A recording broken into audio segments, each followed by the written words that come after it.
नमस्कार और हार्दिक स्वागत है आप सभी का हमारे इस आध्यात्मिक यात्रा में, जहां हम आज आपको ले चलेंगे प्रकृति की गोद में बसे उस रहस्यमय और दिव्य स्थल की ओर जो शिव भक्ति का एक अद्भुत केंद्र है, मेघालय में स्थित प्राचीन शिव मंदिर की ओर। भारत के उत्तर पूर्वी राज्य मेघालय को हम प्रायः उसकी हरियाली, बादलों से ढकी घाटियों, झरनों और स्वच्छंद वर्षा के लिए जानते हैं, परंतु बहुत कम लोग जानते हैं कि यह भूमि न केवल प्राकृतिक सौंदर्य में समृद्ध है, बल्कि आध्यात्मिकता और सनातन संस्कृति की भी गहराई से समृद्ध है। और इसी भूमि में स्थित है एक ऐसा शिव मंदिर जो रहस्य, आस्था और प्रकृति तीनों का अद्भुत संगम है।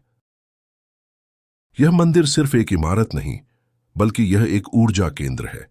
यह वह स्थान है जहां हर सुबह की पहली किरण भगवान शिव के लिंग को छूती है और जैसे समस्त ब्रह्मांड उन्हें प्रणाम करता है। यह मंदिर है नॉनगखनेम शिव मंदिर, जो मेघालय की राजधानी शिलांग से कुछ ही दूरी पर स्थित है। शुरुआत होती है एक संकरी सी पगडंडी से, जो घने जंगलों से होकर जाती है। इस रास्ते पर चलते हुए लगता है मानो आप समय के पहिए को पीछे घुमा रहे हों। जैसे जैसे आप आगे बढ़ते हैं, पेड़ पौधे, पक्षियों की आवाजें और वातावरण की शांति, सब कुछ आपको किसी गूढ़ ध्यान में ले जाता है। और फिर अचानक सामने आता है वह पवित्र स्थान, एक गुफा के अंदर स्थापित प्राचीन शिवलिंग।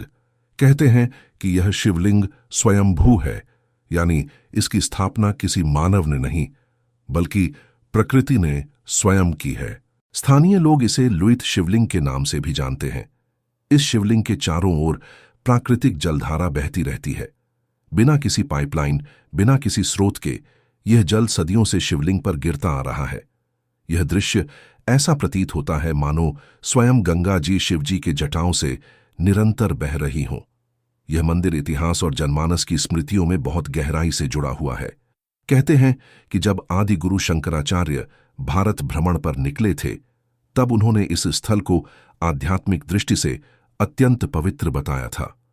कई साधु संतों ने यहां तप किया और आज भी यह स्थान साधकों के लिए एक तीर्थ बन चुका है। शिवरात्रि के दिन यहां एक विशेष मेला लगता है। दूर दराज से श्रद्धालु इस गुफा मंदिर में जल चढ़ाने आते हैं। ढोल, नगाड़े, मंत्रोच्चारण और श्रद्धा की गूंज इस पूरे क्षेत्र को गूंजायमान कर देती है। विशेष बात यह है कि यहां पर किसी प्रकार की भौतिक सजावट नहीं की जाती। सब कुछ प्रकृति के अनुसार होता है। बांस की बनी हुई सीढ़ियां, मिट्टी की पगडंडियां और पत्थरों से बनी हुई बैठने की जगहें, सब कुछ प्राकृतिक और साधारण, परंतु अत्यंत पवित्र। स्थानीय खासी जनजाति भी इस मंदिर को अत्यंत श्रद्धा से देखती है। उनके अनुसार यह स्थान केवल एक देवालय नहीं, बल्कि एक जीवित शक्ति का केंद्र है। यहां पर आने वाले कई श्रद्धालुओं ने चमत्कारी अनुभव साझा किए हैं। किसी ने असाध्य रोग से मुक्ति पाई, तो किसी ने अपने जीवन की दिशा बदलते हुए देखी। परंतु इन चमत्कारों से परे जो सबसे बड़ा अनुभव मिलता है, वह है आत्मिक शांति। मेघालय की वर्षा और कुहासे में जब यह मंदिर लिपटा होता है, तब ऐसा लगता है जैसे साक्षात शिव स्वयं अपने तांडव के बाद विश्राम कर रहे हों। न धूप की आवश्यकता होती है, न छांव की। बस एक भाव की जरूरत होती है, भक्ति का भाव। और जब यह भाव सच्चा होता है, तो शिव अपने भक्त के निकट होते हैं।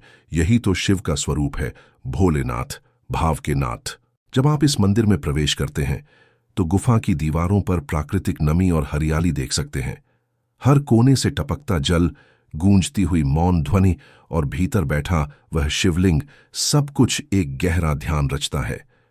आपको बोलने की जरूरत नहीं, आपकी मौन प्रार्थना ही यहां की सबसे उच्च कोटि की आराधना बन जाती है।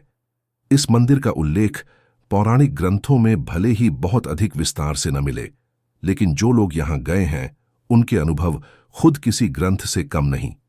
आज के डिजिटल युग में जहां लोग शांति के लिए यात्राएं करते हैं, वहां यह मंदिर उन्हें भीतर तक शांत कर देता है। न कोई तामझाम, न कोई बड़ी मूर्तियां, न कोई भारी भरकम द्वार, बस एक छोटा सा प्राकृतिक मंदिर, परंतु उससे उत्पन्न होने वाली ऊर्जा असंख्य किलोमीटर तक फैलती है। कहते हैं, जब प्रकृति और देवत्व मिलते हैं, तब जो स्थान बनता है वह तीर्थ बनता है।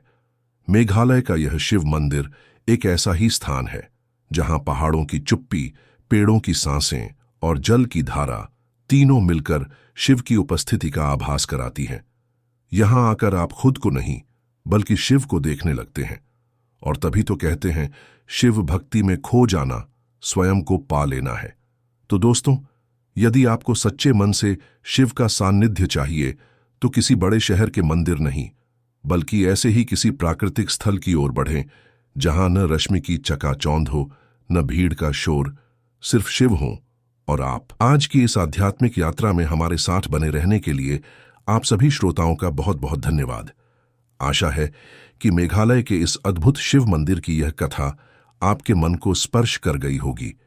यदि आपको यह प्रस्तुति पसंद आई हो तो कृपया इसे अपने मित्रों और परिवार के साथ साझा करें और जुड़े रहें हमारे साथ ऐसी ही और दिव्य यात्राओं में।